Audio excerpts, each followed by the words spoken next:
Could the Washington Commanders be moving down in the first round of the 2024 NFL Draft? Well, there's a recent report that they might be trading down with the Minnesota Vikings after they just acquired a second first-round draft pick from the Houston Texans last week. We'll address this rumor today on the Commanders Report, but before we get into that, get in the comments section to kick off today's show and let me know. Should the Washington Commanders trade down from their current draft slot at number 2 overall in the first round? Just simply give me a yes or no, and then let me know your reasoning down there in the comments section. So let's start with Minnesota, who apparently is in love with Drake May, the quarterback out of North Carolina. And some around the NFL believe that Minnesota has a deal in place to trade up to get Drake May. Now, whether it's Washington, whether it's New England, people don't know that, and they don't know the specifics, but people are speculating that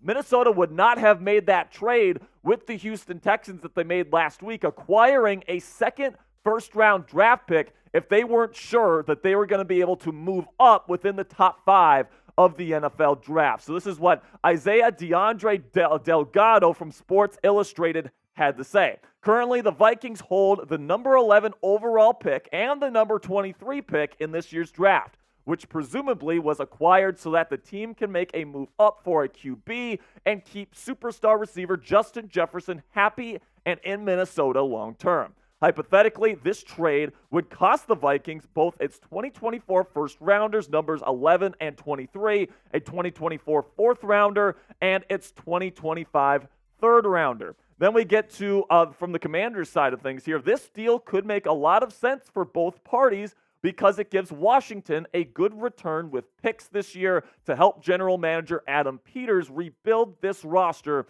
so that head coach Dan Quinn can help it contend as fast as possible. So this is their projected trade here for the number 2 overall pick. And honestly, guys, I don't think that this is enough, all right? I really don't. Moving from 2 to number 11, you're really taking a risk in terms of which quarterback you're going to be able to get at number 11 versus number 2 when you're in the driver's seat.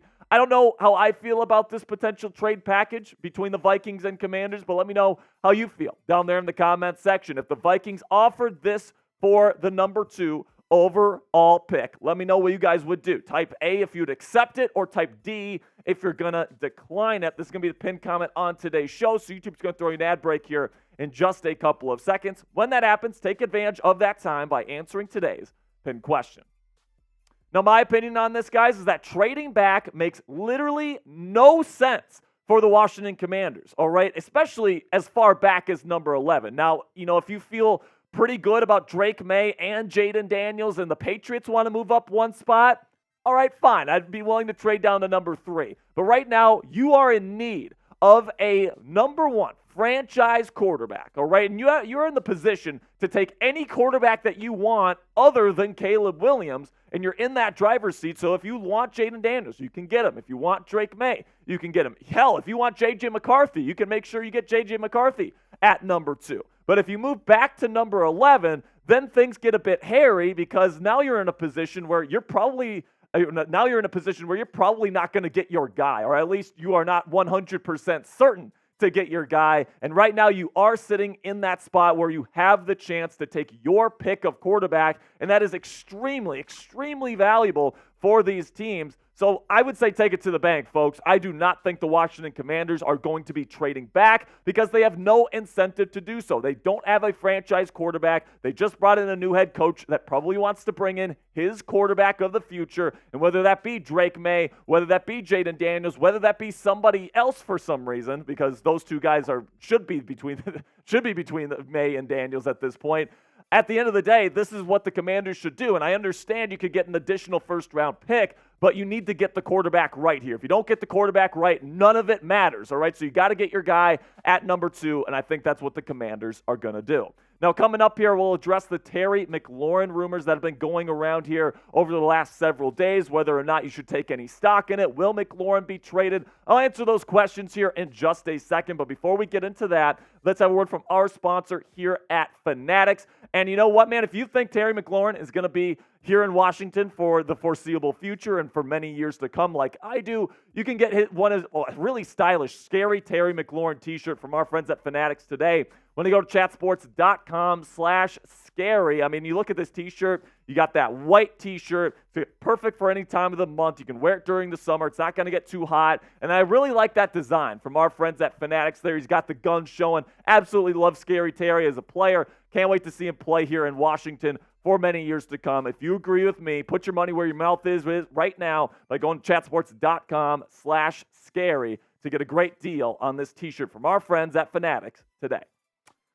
So now let's get into Terry McLaurin here, because there's definitely rumors swirling around, like the teams like the Steelers and the Patriots and a few other teams are interested in acquiring a good, established star wide receiver on the trade market before the NFL draft. Now, my take on getting rid of Scary Terry here is, unless you get an unbelievable trade package, like 2 first-round picks or a first-rounder and like a second-rounder as well, if there's just an offer on the table you just can't refuse, all right, fine, maybe we can talk about it. But at the end of the day, man, Scary Terry McLaurin, in my opinion, is a borderline top 10 receiver in the league, and we're just in the middle of a rebuild here, and Terry is still relatively young. He is a building block for this team for the years to come, in my opinion. And you look at the last several seasons here, every single year he's had over 1,000 yards receiving. All right, he has been so consistent. You have to remember, Terry has had to deal with some of the worst quarterback play